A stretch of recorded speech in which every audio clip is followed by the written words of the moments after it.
জীবন মানেই যুদ্ধ, আর সেই যুদ্ধের যোদ্ধা হচ্ছি আমরা।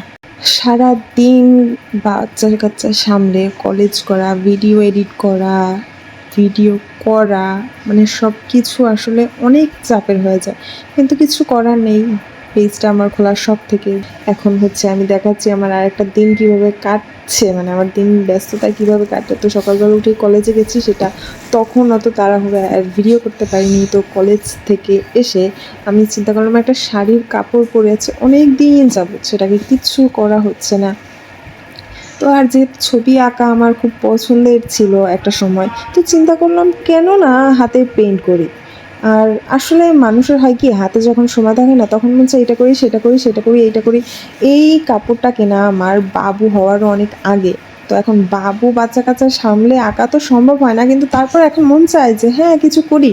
কিন্তু আমার হাতে যখন অডেল সময়, যখন বাবু ছিল না আমার, তখন কিন্তু আমি এসব টুকটাক চাইলেই করতে পারতাম, কিন্তু তখন আমার এত আসামি ছিল, তখন মনেই চাইতো না যে হ্যাঁ কিছু করি। হ্যাঁ, অনেক সুন্দর যে আর্ট করতে পারি তা না, কিন্তু শখে যেটুকুই পারি টুকটাক তাই করি না। নিজের হাতের করা, এটার তো একটা আনন্দই আলাদা। খুব সুন্দর না হলেও যে হ্যাঁ এটা করেছি, এটার মধ্যেও একটা আনন্দ আছে।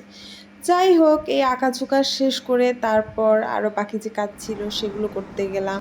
শাড়ি আঁকার কাজ পুরোটা শেষ করতে পারিনি, যতটুকু পেরেছি অতটুকুই করেছি।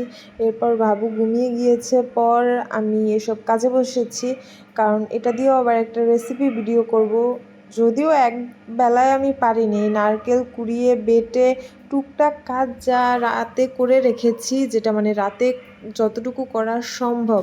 দেন দেখি যে পুরো রেসিপিটা করে ঘুমাতে গেলে অনেক রাত্র হয়ে যায়। সকালবেলা যেহেতু আবার বাবু উঠে যাবে, তখন আমার আবার তো উঠতে হবে, কিছু তো আর করার নেই। তো ওই জন্য আমি যতটুকু পেরেছি রাতে করে রেখেছি, বাকিটা সকালবেলা উঠে তারপর করতে হয়েছে।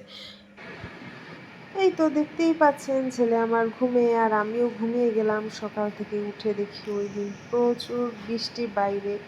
তো চিন্তা করলাম ভালোই হয়েছে, বৃষ্টির দিনে কিন্তু ভালো মন্দ এটা সেটা খেতে ভালোই লাগে। তো আমি চিন্তা করলাম যে আম্মু যেহেতু কাটাকুটি করছে, তো আমি এই ফাঁকে ঘর দোরের যেটুকু পারি টুকটাক গুছিয়ে নেই। আর আমি ভাই কাটাকুটি করতে একদমই পারি না, কাটাকুটিতে আমি একদমই রঙ্কা।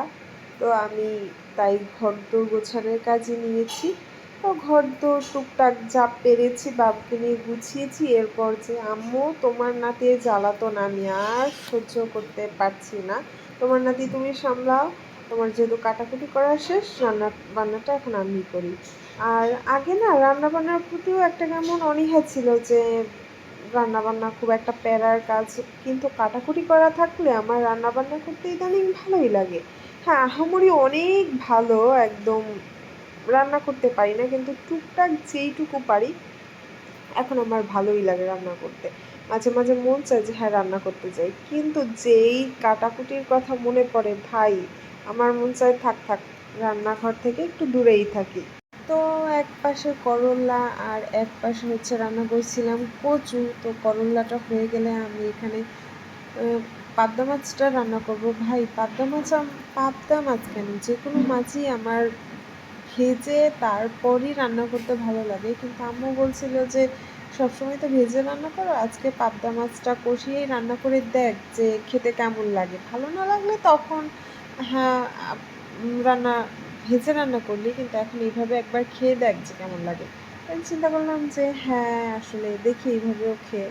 এই তো পাবদা মাছ রান্নার প্রায় শেষের দিকে একটু ধনেপাতা আর একটু কাঁচা মরিচ দুটা ফাটিয়ে দিয়ে নিলাম, এতে ঘ্রাণটা খুবই সুন্দর আসে। আমি যে কোনো মাছ রান্নায় আম্মু দেয় দেখে আমিও দিই।